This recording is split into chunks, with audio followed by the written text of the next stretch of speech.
आता आपण आलोय पवित्र अशा असणाऱ्या तीर्थ पवित्र रामकुंड, 100 बार काशी आणि 1 बार मार्कंड ऋषी. वा,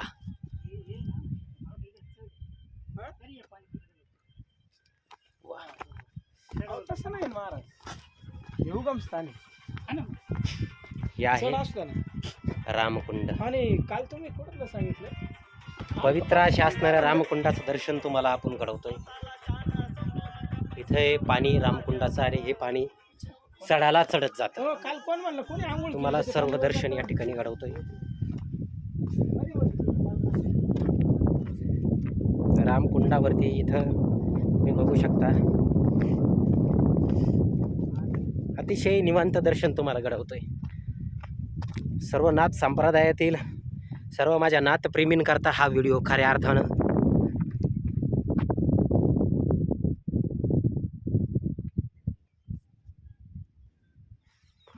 हे बघा, इथं सुद्धा असणाऱ्या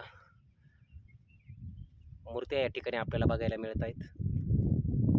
इथं होम यज्ञ या ठिकाणी केलेला आहे. आणि इकडं आता आपण आंघोळ करणार आहोत. त्याआधी आपण पाठी आंघोळ करून तो आलेलो आहोत. पण तीर्थक्षेत्रावरती आल्यानंतर या ठिकाणी स्नान केलं पाहिजे. या ठिकाणी आपण बघू शकता पवित्र असणारं मंदिर. ही जागा तुम्हाला सांगतो, हे पावित्र, ही जागा, हे ठिकाण महाराज हे कुठंच तुम्हाला अनुभवायला, कुठंच बघायला मिळणार नाही असे असणारे तीर्थक्षेत्र, नाथ संप्रदायाचं अधिष्ठान. मला सांगतो, याच गडावरती नाग अश्वस्थ वृक्ष या ठिकाणी होता. आणि नाथांना जी खऱ्या अर्थानं, हे बघा तुम्ही, नाथांना खऱ्या अर्थानं शाबरी कवित्वासाठी आणि सर्व सिद्धी या ठिकाणी ज्या ठिकाणी प्राप्त झाली असं असणारं ठिकाण ते म्हणजे ह्यो गड.